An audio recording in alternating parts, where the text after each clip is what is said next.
I spent the weekend at my niece Taryn's wedding in Iowa, Dusty, Iowa. And I came home with a pickup full of rocks. Let's check them out. I don't think the rocks there was interesting over there.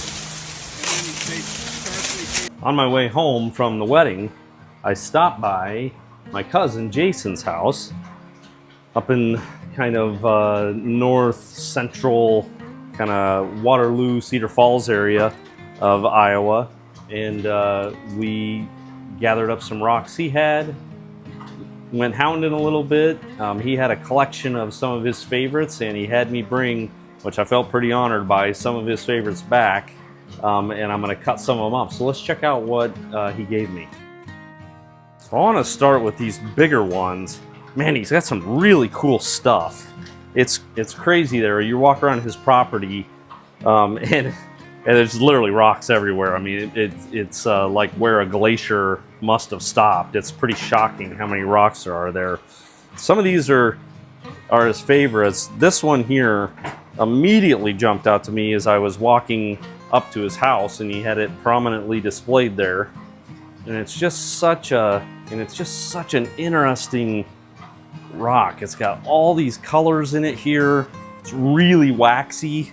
I think it's something that's going to be really hard. I'm not sure if it's a jasper. It's got like all this scarring on it everywhere, which I don't know if that is like a sign of, you know, like glacial tillage and it getting scraped up over time, or if that's something in the rock itself. What we talked about doing was cutting this guy down the middle here and seeing what it looks like on the inside, and then deciding where to go from there. It's really interesting. There you can really see it come alive. These really cool red streaks in here, some black. It's really cool gray bands that go all the way around it. It's really, really a cool rock. So that one immediately grabbed my attention. And this one was really interesting. It's like a deep kind of purple, but like a lot of like really dark gray in it too. It's really interesting. It's got a couple little cavities right inside of there that's interesting. So I'm not sure yet. I think we'll probably set this one up and cut it too, but I'll talk to Jason first about that. Let's see, what else? So this guy was just, it's like some kind of concretion or conglomerate of some kind. There's a lot going on with that guy. Very interesting. I'm not sure if we'll do anything with this or not. It's pretty cool the way it is.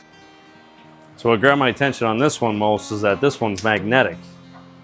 Very magnetic. So I'm not sure what the story is with this one. I'm not sure what we'll do with this, but it's pretty cool.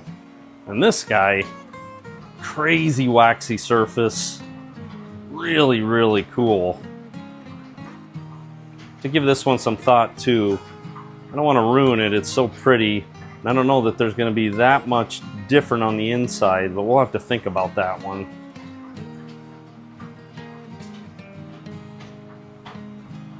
We got a nice hunk of quartzite, really pretty.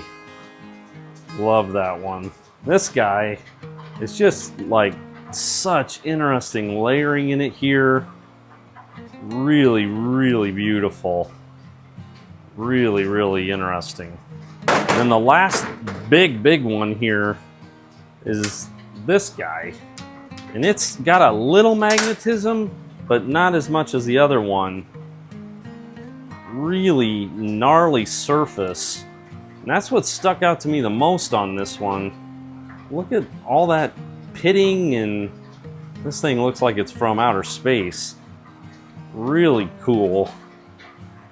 I don't know if this is from just a really like hot, it looks like it was very like molten or hot, like lava like at one time. Very, very interesting. It's got a really cool band right here.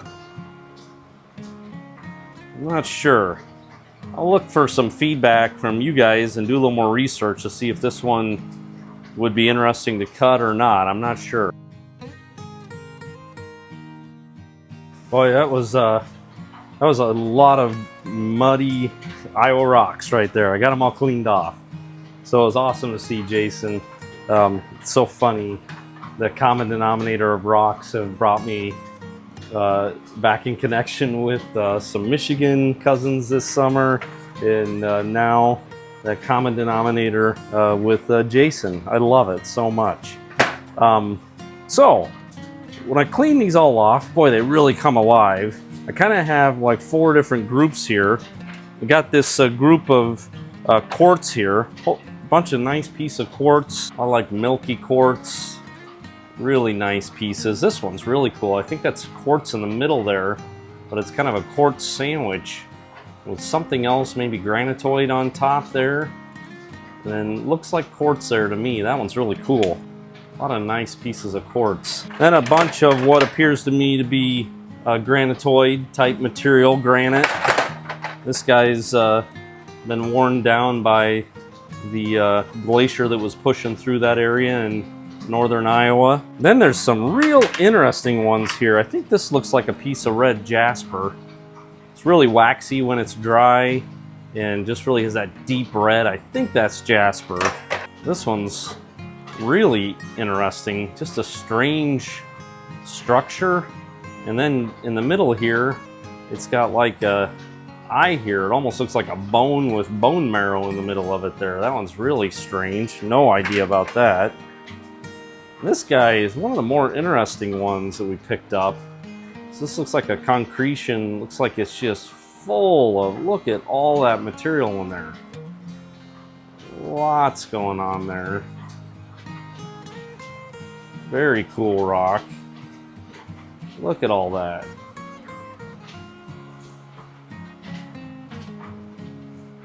That's super interesting. I love that one. And this guy, I did a little research on it. It's very interesting. I believe this is I think you say a pisolite. Lots of tiny little dots, and it must be pretty iron rich because it looks really rusty. Very interesting. See all those circles in there? Super cool. And then a bunch of what I think is probably green basalt. That's what I'm thinking a lot of this is. Pretty light. It's not the hardest material. There's some basalt in my green pile. So some really interesting guys here that does have some cool banding in it there. Didn't see that when we picked it up because it was so dirty, but a cool band around it there. And some different looking material. This almost looks like slag, but there wouldn't be slag in the middle of an Iowa cornfield. I'm not sure what this is. It doesn't look like basalt though. This is much harder. Some green pieces like this. Must have some iron in it with that rust staining in there. So it was awesome to just hang out with Jason, see him again. It's been too long. And I haven't been in a cornfield for a little while. I used to spend a lot of time in cornfields when I was a kid. So it was fun to play a little Field of Dreams there with Jason and find some cool things. So I'm gonna get a game plan on cutting some of his favorites up and deciding what to do with those. And then we'll probably polish and tumble a bunch of these, and well, who knows, maybe something cool will come out of them. Thanks, Jason.